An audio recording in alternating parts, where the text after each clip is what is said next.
Hey everyone, this is Nick bringing you a brand new update to my buddy's Egyptian God Numeron deck profile post October 2021 ban list. If you guys are looking for a fun budget deck that OTKs like no other and plays three of the most iconic monsters in the game, then look no further than Numeron Egyptian God, because this deck has completely got you covered. This deck can OTK on a dime and make boards that most people actually wouldn't really expect. And the fact that three of my personal favorite cards are actually viable in like a 2021 format is just insane, especially considering how old these cards actually are. So with that being said, let's go ahead and jump right into the profile, and I can show you guys some of the changes that we made post ban list. And speaking of that list, it was a little bit of a minor list, I would say. However, it does have certain implications, and we are going to be getting a lot of new product moving into next month with the Megatins being released, and with Burst of Destiny coming, and Legendary Duelist Synchro Storm. And to be honest, I really feel like Numeron Egyptian God does have a place as a rogue deck in the format, just because of the plays that it's able to make and how the deck operates. Like, it really doesn't care what kind of board the opponent makes, because it's built to break through it no matter what.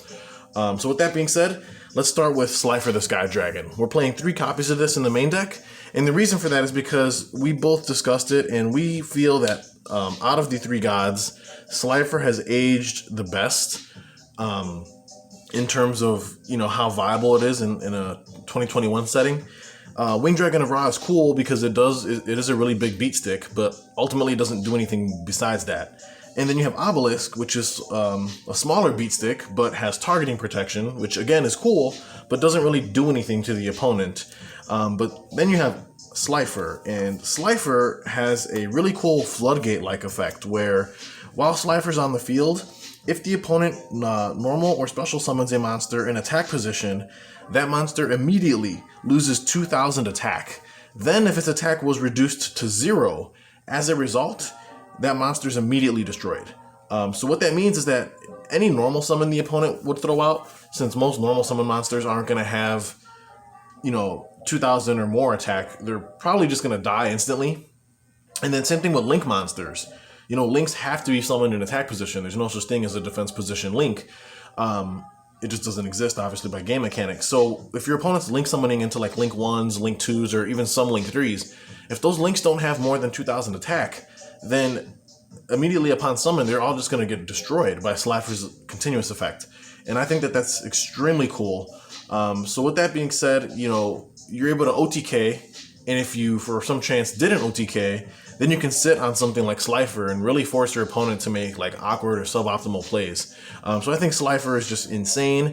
And not only that, there's a lot of draw power in the game now. So, having cards in hand to make sure Slifer is formidable enough to not just get ran over, I think is a lot better than how it used to be back in the day. Because you'd summon out a Slifer, you'd invest so many resources in putting this card on field that you'd have no cards left in hand pretty much to, have him be at least of a decent attack rating. But nowadays, there's so many different cards you can play to facilitate draw engines and whatnot, so it's not difficult to have Slifer at minimum be 3,000 attack or higher. And I just think that that's really, really cool overall. So definitely Slifer is the GOAT in this deck for sure. We are running the 1 Obelisk the Tormentor in the deck, just to have an additional Divine Beast in the deck, something that we can summon in addition to Slifer or aside from Slifer. He does have 4,000 attack and defense, which is obviously big, and he also cannot be targeted by any card effects, which makes him difficult to deal with in some matchups. A deck like Sky Striker would probably struggle to out a card like this, since like they can't Widow Anchor it. A lot of the Striker effects do target, Effect Veiler targets, Impermanence targets. There's like all kinds of cards that target nowadays, and Obelisk just can't be targeted. So it does make him really cool in that aspect, but we're just playing the one-off because we don't feel that he's as valuable as Slifer is, in the sense that Slifer is a floodgate. But Obelisk does help to push for games sometimes, and sometimes, depending on the deck you're facing, they just can't out it. So it is kind of funny sometimes to stick a Obelisk on board and watch your opponent struggle. But now let's jump into the Numeron package. We are going to be playing triple copies of Numeron Wall. Numeron Wall is basically what you discard from your hand if you control no cards. as a quick effect to activate a Numeron Network directly from your deck. That's really cool because that cannot be ashed, because you're not adding the Numeron Network to hand, you're just activating it straight out of the deck, which I think is great. So having basically an in-archetype Terraforming, obviously you're going to be playing triple copies of the field spell, but now you have 3 searchers for it effectively, which is nice to boost consistency. And then he also has a secondary effect where if you take battle damage, you can special summon the Numeron Wall from your hand, and if you do, you just end the battle phase immediately after the damage step. So this card prevents your opponent from OTKing you, which I think is great. So 3 copies of Wall. Then we are playing the 1 copy of Reactor Slime. I've seen some lists play multiple copies of this. To be honest, I personally feel that the card is just a little bit slow.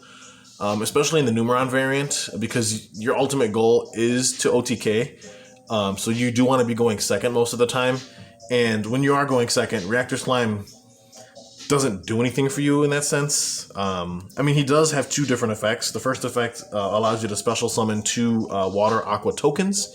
However, if you do that, you cannot normal or special summon monsters for the rest of the turn, except for Divine Beast monsters. So all that effect really does is just basically put tribute fodder on board, which the Numeron engine does already, except way better and without wasting the normal summon.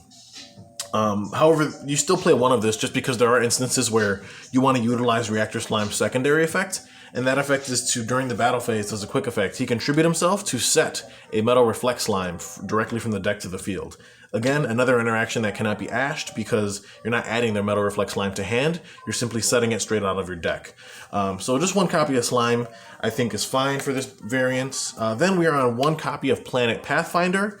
Again, we are playing the Numeron variant, and you want to have access to Numeron Network as much as possible, because without Network, it is a little difficult to play this deck, because Network is basically what gets your engine jump-started by putting the free material on board for you to be able to tribute off and summon your gods in the first place.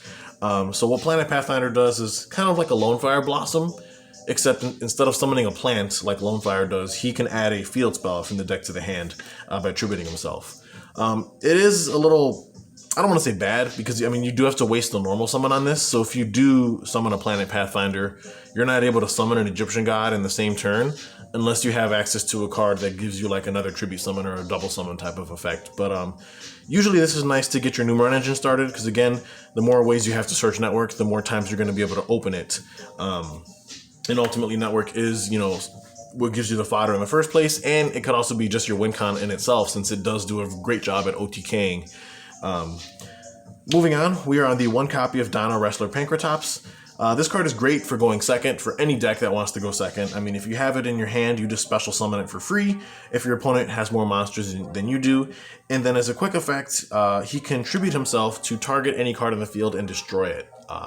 It's unfortunate that Pankratops is limited, but again, I kind of understand it is extremely powerful. You know, being a 2600 body that you can just summon almost like a Cyber Dragon, and, you know, put pressure on the field by swinging into stuff or baiting certain things out by using its tag out effect to destroy something is cool. So 1 copy of Pank obviously is really good for any deck that wants to go second. And then for our hand traps, we are playing triple copies of Effect Veiler. I think Veiler this format is increasingly better than what it used to be, especially when you consider that moving forward, you have to think how the format's going to be changing. We're going to have Sword Soul coming to the TCG finally. And then we're also going to have Flunderies coming to the TCG finally. Both of these decks are definitely meta decks. I don't know if they're tier 1 necessarily, but I would say that you're most likely going to see them, especially if you go to a locals or anything like that. And Veiler is really, really good at stopping those 2 decks, especially Flunderies. If you like Veiler or Imperm the normal summon of their Flunder monster, their level 1, it usually just ends their turn. And same thing with Sword Soul. If you can Veiler their like monsters that they're summoning, it prevents them from summoning the tokens, which are tuners, so then they can't get access to their synchros. And the fact that Veiler is not once per turn is great, because that means if you draw multiples, it's not dead in your hand. Like, you can use both or all 3 copies, assuming you drew all 3, which I think is great. So Veiler's nice. The only downside is that Veiler does target, and it can only be used during your opponent's main phase. But I think just having that free negation on board is worth playing around the drawbacks that Veiler brings. Moving on to our next card for the main deck, we are on triple copies of Lava Golem. Lava Golem, is the bane of my existence. Every time I playtest this deck with my buddy, he Lava Golems me a lot, and it just sucks. It's basically a kaiju, but instead of tributing one monster, you're tributing two, which is just insane. This is so good for going second against any board. Like, honestly, it literally does not matter what your opponent ends on. You know, in the case of Virtual World, you know, they can end on, Crystal Wing with Tzolk'in and like a Shen, and you just Lava Golem, the Crystal Wing and the Shen, and then proceed for your Numeron, plays and go for network and try to OTK through that. Same thing with like Tri Brigade. They can set the Revolt, but whatever they end up with on field, if they end on like Appaloosa or the Double Dragon Lord's Link Monster, you can just Lava Golem both and then proceed into your Numeron plays. Even against Drytron, like if they end on like Herald and Dragoon and all the crap that they want to do, just Lava Golem. Like, you're not going to sit here and waste time trying to, bait their negates. Just tribute off their monsters and continue playing your game. Like, Lava Golem is so strong. It literally cannot be understated how awesome this card is, especially being main decked. And to be honest, I don't see a lot of people main decking or even siding this card. I think this card is a great option moving forward, especially against decks like Sword Soul or Flunderies, because you have to consider with Sword Soul, what are they ending on if they go first? Like, they're level 8 Synchro and then like a Baroness, usually, and then maybe the trap card, but like, you distribute both of their monsters and give them the Golem, and now the trap card's dead because they don't have a Worm on field anymore, and all their negation's gone. So I just think Lava Golem is really good in the main deck. But now let's dive into the spells. Of course, this is a Numeron deck, so we are playing triple copies of Numeron Network. If you see this card, the chance of you winning this game increases exponentially. This is probably one of the most insane field spells I think that exists in the game currently. Just being able to dump a Numeron normal spell card that meets its activation condition from the deck to the grave as cost, and then Numeron Network's effect becomes the effect of the spell that you dumped. In this case, the spell that we're going to be dumping is obviously going to be Numeron Calling, and if Network is on your field zone, you get to special summon up to 4 Numeron Gate Xyz monsters with different names from your extra deck, but you banish them during the end phase. And then also you cannot normal or special summon. You can only normal or special summon once for the rest of the turn. But I know that's a lot of words, and sometimes Yu-Gi-Oh players have a hard time reading cards. But basically, in layman's terms, what this does is you activate Network on field. You activate the effect on field to dump the Calling from your deck to the graveyard. I should point out that in order for you to do this, you need to control no monsters. So let me just preface that. But you dump the Calling off of Network, and then you special summon up to 4 Numeron Gate Xyz monsters. So you basically just special summon 4 Xyz monsters from the extra deck, which you can use for link plays, tribute fodder for the gods. Or if you don't do that, you can go battle phase, and then the Numerons they OTK so hard, and you usually can kill your opponent with that alone. But if they didn't die for whatever reason, then you can make links of your choosing or go into like your Slifer and really put like some decent amount of pressure on the opponent. So I just think Network is a really good card for any deck that can run it. Then we're running 2 copies of Mound of the Bound Creator. I've seen a lot of Egyptian God profiles that are just not running this for some reason, and I don't understand why. Like, it's insane. I mean, any level 10 or higher monsters on the field cannot be targeted or be destroyed by card effects. So that basically gives your Egyptian gods targeting immunity and immunity to destruction by card effects, which is huge. So now that Slifer that you put on your field is floodgating your opponent to holy hell, your opponent cannot target it or destroy it now with card effects. And it just makes it that much more difficult for the opponent to out it. And then each time a level 10 or higher monster on the field destroys a monster by battle and sends it to the graveyard, the player who controlled the destroyed monster takes 1,000 damage. So even if your opponent just starts to try like walling up and like setting monsters in defense, you can still break through their board and burn them with the field spell out, which is pretty hilarious. And then to top it off, if Mound of the Bound gets destroyed by a card effect and sent to the graveyard, you can add a divine monster from the deck to your hand. So that literally searches any Egyptian god from deck to hand. I just think Mound of the Bound is a really cool field spell, and I feel that more people should test it out at least in their other god variants. And then, of course, we are on the 1 Mystic Mine. I know people kind of hate this card. This is not the deck's win condition. We're just playing one copy of it because sometimes you know, either you don't have access to your Numeron play, or the play got stopped, or the opponent's floodgating you, for example, from summoning, like, you know, your Numeron pieces. Like, you know, if they have like a barrier statue on the field or something silly. So Mystic Mine is a card that, again, you don't use as your win condition, but I guess what I'm trying to say is you don't need it, but if you see it, it does help.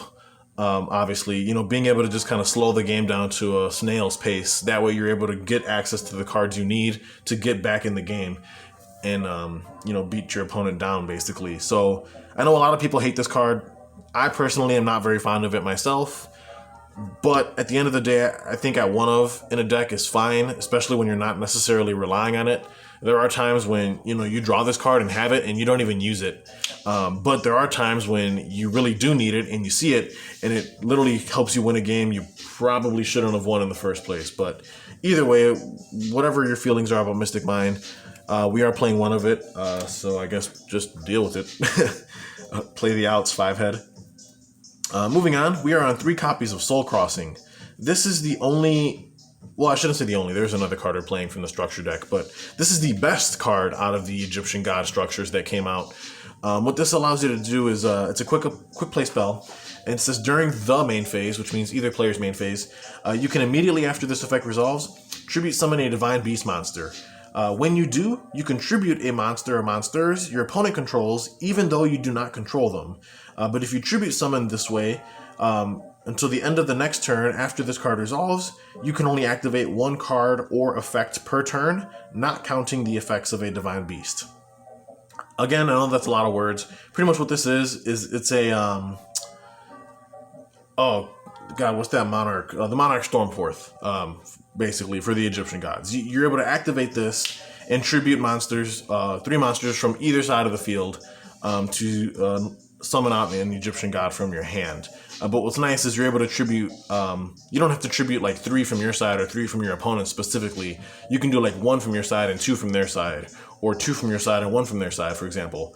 So this is also really cool. Like if you draw this, you can set this card and almost play it like a trap on their turn as a huge like disruption. If they're comboing off and trying to make a board, you can just chain once they have 3 bodies on field.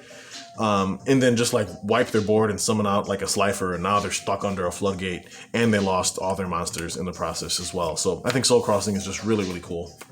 Then we're on the 2 Calling. I kind of already summarized what this card did. You know, you dump this card off the field spell, and then it allows you to summon out your Numeron Gate Exceeds monsters. We do play 2 of it because we are on double copies of each Numeron in the extra deck. Then we're playing 2 copies of Memories of Hope, because this just lets you draw 4 cards. Once you summon out your Numerons, you just draw cards equal to the number of number Exceeds monsters with different names you control. It's literally like a double pot of greed. If you have all 4 of your Numerons out and you activate this, this is a draw 4. Insane. I mean, like I was saying before, there's a lot of draw power in the game now, so getting Slifer summoned while also still having a decent amount of cards in your hand is not difficult whatsoever. I think Memories of Hope is awesome. Then we're on 2 Mystical Space Typhoon. This one, I know a lot of people usually wonder about this. We don't really want to play Twin Twisters in this deck because this deck doesn't want to discard anything. A lot of the cards you're playing, you want them in hand most of the time. And then we don't want to play Cosmic Cyclone either because of Lancia being played heavily in the side. We don't want instances where we're just paying 1,000 life points to neg a card. Like, it just doesn't seem great. And then I just feel like Mystical Space Typhoon is still great after all this time. I mean, it's just a 1-for-1 for any spell trap. Either they're going to activate the spell trap in response, so you're forcing them to bait it early, or you're just going to out it anyway. Either way, you got rid of whatever it was that was there. So I think the 2 copies of MST are fine. Then we're on the 1 Terraforming, because again, we need access to our field spell. So not only are we playing 3 Network, we are playing 3 Numeron Wall, which effectively makes 6 copies of the field spell. Terraforming makes it 7, Planet Pathfinder makes it 8, and then Set Rotation, which we're playing as a 1 of, makes it 9. So we literally have 9 different ways to see our Numeron Network, or Mound of the Bound, or Mystic Mine. But again, I digress. Obviously, this deck lives and dies by being able to resolve networks, so you need to see it as often as you can. Also, something to note with set rotation is because we're playing Mound of the Bound, if you give your opponent the Mound of the Bound, you can actually blow it up yourself. And obviously when it's destroyed by a card effect and sent to the grave, you get to search a Egyptian God from deck to hand. So set rotation does have some interesting synergies with that. Then we're on the one call by the grave, because again, you don't want your combo to get stopped by any silly hand traps. We are on the one Harpie's Feather Duster, because again, we're going second most of the time, and when your opponent overcommits back row, Duster's here to always blow them out. We are on the one copy of Limiter Removal, because again, all the Numerons happen to be machines, and not only do they OTK, but with Limiter Removal, the OTK becomes double. And I just think it's pretty hilarious. And since you're going to be using the Numerons as material for either a tribute summon for a god or a link summon anyway, the restriction that Limiter Removal puts on the Numerons is irrelevant. Then we're on the one Thunderforce Attack. This is the second card that we're playing from the structure deck. I think this card as a 1-of is fine. It's not searchable, unfortunately. It is a quick play spell that your opponent cannot respond to, similar to Super Polymerization, which is cool. And basically all it does is if you control a monster whose original name is Slifer the Sky Dragon, you destroy as many face-up monsters your opponent controls as possible. Then if you activated this card during your main phase, you can apply the following effect: draw cards equal to the number of monsters destroyed by this effect and sent to the opponent's graveyard. So it's pretty much like a lightning vortex. It's not even Raigeki because it doesn't pop face down monsters, it only destroys face up. And then you only get to draw cards equal to the number destroyed if you activated this on your main phase and if those cards went to the graveyard. So it's okay as a 1-of. I mean, it does come up, or you can play it like a trap card again, set it and activate it in the opponent's turn to out whatever board they're trying to make. But I think as a 1-of it's fine. I wouldn't play any more than this because it does tend to brick, and it's only live if a Slifer's on field. So it just feels really shitty sometimes to draw this when you don't have access to Slifer. So that's why we're just on the one copy. And then moving into the traps, we are on double copies of Jar of Avarice. I think this card is a really cool tech choice. Being able to just target 5 cards, not monsters, 5 cards in the graveyard, except Jar of Avarice. You shuffle all 5 into the deck and then draw 1. This is nice to be able to recycle your whole Numeron package because you're going to target your 4 Numeron Xyzes in the grave and the Numeron Calling in the graveyard, shuffle them all back in the deck, and then draw 1. So it literally resets your entire Numeron engine. So even though we're only playing double copies of Calling in 2 sets of the Numerons in the extra deck, if you resolve 2 copies of Jar of Avarice over the course of the duel, you can effectively Numeron Calling and summon your Numerons out 4 different times in a single game if it goes that long, with Jar of Avarice being played. So I think that's cool. Also, for whatever reason, whenever I have this card set, it is such bait for the opponent to try and out. And then all I do is just chain it and literally go +1 on the exchange while they neg something to deal with this anyway. I just think it's kind of funny. Then we're on the one Metaverse. So I think that makes 10 different ways to get to Network, or Mound, or Mine. Again, we need to see our field spell, so we're playing literally every card possible to get it. And then we're on the one Metal Reflect Slime. This again is what you search, or what you set to field off of your Reactor Slime.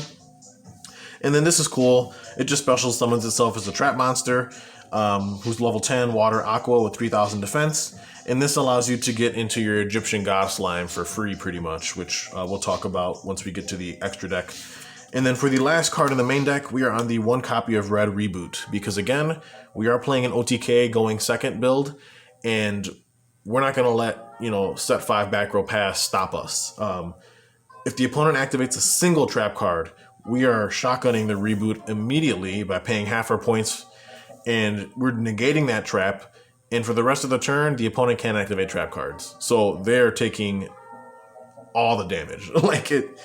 Basically, Red Reboot is... I'm glad it's at 1, because if it was at 3, this card would be a huge problem. But again, we're on an OTK deck, so playing 1 of it is necessary. That was 42 cards in the main. Let's jump into the extra deck. We're on the one copy of Egyptian God Slime. Again, this card is kind of like a pseudo-god, so to speak. It's a level 10 aqua fusion monster. You special summon it by tributing the Metal Reflect Slime. You don't actually summon this with like a polymerization or anything like that. And then this card can be treated as 1 or 3 tributes for the tribute summon of a monster. So assuming you have a God Slime on board and like an Egyptian God on hand, you can treat the God Slime as all 3 required tributes for the summon of a god, which I think is really cool. And then while this card's on field, it cannot be destroyed by battle. And then your opponent's monsters cannot target anything for attacks except him. And they cannot target any other monsters with effects except him. So he kind of lightning rods himself, which is pretty cool. But either way, we are on the 1 copy of number Chaos 1, Numeron Chaos Gate Sunya. This card is cool. You make it by overlaying on top of your Numeron number 1 Gate Ekam. And when it's Exceed summoned, you banish all monsters on field. So this just is another way to deal with cards like Dragoon. You know, if you try to like Numeron over the Dragoon and the Dragoon like negates the activation for them doubling their attack, then you can just make a number C1 and just banish the entire board.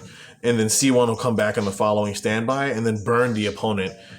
As long as you still have the network on the field, he'll burn the opponent 1,000 damage for each banished Exceed monster, which is kind of crazy. But then we are on 1 number 1, 1 number 2, 1 number 3, 1 number 4. I guess I should actually say 2 number 1s, 2 number 2s, 2 number 3s, 2 number 4s. So we are playing double copies of our Numeron package in the extra deck. I think that's a good ratio. You don't want to play just 1. And playing 3 is obviously just takes up way too much extra deck space. So I think 2 is the right number. For those of you that don't know what the Numerons do, they all have the exact same effect across the board. And they just help you OTK. None of them can be destroyed by battle. Also, while Numeron Network's on the field, they don't have to detach material to activate their effects. And basically what they do is at the end of damage step, if they battled into monsters, they can detach material. Again, they don't have to as long as the field spells out. And if they do, they double the attack of all Numerons I currently control to the end of the turn. But the double stacks. So like if you attack with number 1, it doubles to 2k. And then everything else is 2,000. Then you attack with number 2, and then it doubles the rest of them to 4,000. And then you attack with number 3, and then the last one becomes 8,000. And then like they just put out so much damage, it's not even funny. So it's just really, really great for, you know, OTKing and just pushing for game. And sometimes it's really difficult to stop. But anyway, moving into our links, we are playing the 1 Infinitrack Fortress Megaclops. Because again, we're going into Exceed monsters very easily in this deck, and it's pretty easy to make this card. He's also difficult to out for certain decks because he's unaffected by all monsters except those of Exceed, and he cannot be destroyed by battle except those of Exceed monsters, which is cool. He's also a 4K beater and happens to be a machine, so if we have limiter removal, we can make this card 8,000, which is kind of nutty. Then we're on 1 copy of Saryuja Scaldred. Really great card, again, using all of your Numerons to make this, and you'll get each effect that it has. Like, you know, you'll be able to draw 4 cards and then put 3 back on the bottom of your deck in any order, which is nice for kind of, you know, help fixing your hand a little if you drew like a little awkward or somewhat bricky. So Saryuja is really good for that. Then we're on 1 Appaloosa, again, because it's just a really great Link 4 we can go into for free pretty much. And we use all 4 Numerons to make it, so she'll have all 4 of her negates and be 3,200 attack in the process. Then we're on the 1 Mech Knight Avermax. Again, just another insane Link 4 to make off of your Numerons. Very difficult card for the opponent to deal with. And that's kind of how this deck works. Like, if you don't OTK with the Numerons, you're able to make either like Egyptian gods or summon like crazy Link 4 boss monsters that your opponent's going to have to waste and commit so much resources to dealing with. That it usually just like spells their demise. And then for the last card in the extra is the 1 Underworld Goddess of the Closed World.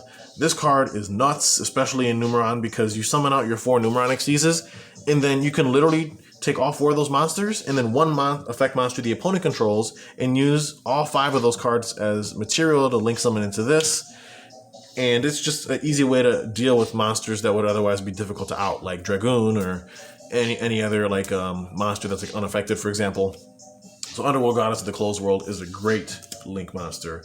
And then moving into the side deck real quick, we side the 1 Winged Dragon of Ra, and that's because we're siding 2 copies of Winged Dragon of Ra Sphere Mode. Again, this is a going second deck, so depending on what deck you're facing, if Lava Golem isn't enough, than Sphere Mode should be, hopefully. And then what you can do with Sphere Mode is once you tribute 3 of your opponent's cards, on the following turn, the Sphere Mode returns to your field, and then you can tribute it to basically like Lone Fire Blossom out a Winged Dragon of Ra from deck, ignoring summoning conditions, which I think is cool. Then we're on 2 copies of Shared Ride. I think this card's really great, especially in this deck. Not every deck searches, but for the ones that do, Shared Ride really punishes them and gives us all the advantage in the process. It's basically the closest thing we have to Max C in our format, unfortunately. Then we're on 2 copies of Dark Hole. As old as Dark Hole is, it still puts in work, man. Like, people don't respect this card. You side this in for game like 2 or 3 or whatever, and you can literally blow your opponent out of the water. Or if you don't, you at least bait a negate, because this is a card they will have to respond to with some sort of negation, because they're not just going to let their board get blown up. So again, some cards like this that are very high impact are great, because this is going to force a response from the opponent. And if they bait the negate, that's great, because now if you have a network in your hand, that's that much more likely that network will resolve and not just get stopped by some sort of like, you know, Omni Negate boss monster. Then we're on triple copies of Lost Wind, because now if the opponent, you know, once he realizes what we're playing, they're usually going to try and make us go first. So we side appropriately for that. If we do, or if we are forced to go first, we can side in cards like Lost Wind, which are just insane in this format. Lost Wind is just really good at being negating special summon monsters and also having their attack permanently. And then if they special summon anything out of the extra deck, you're able to reset the card. You just get so much value off of Lost Winds. I think it's really, really great to play, especially moving into this new October format. Then we're on triple copies of Heavy Storm Duster, because again, we don't like to play against Floodgates, cards like Imperial Order or Anti-Spell. Heavy Storm Duster's here to out those types of cards. And then for the last 2 cards on the side are 2 Solemn Judgments. Again, but that's it. Hopefully you guys enjoyed the profile. Let me know what you guys think. Smash that subscribe button and that like button. And let me know if you guys want to see a combo tutorial for this deck. I can easily put one together. But with that being said, thank you guys so much. Hopefully you enjoyed the profile. And if you have any questions, leave them in the comments below.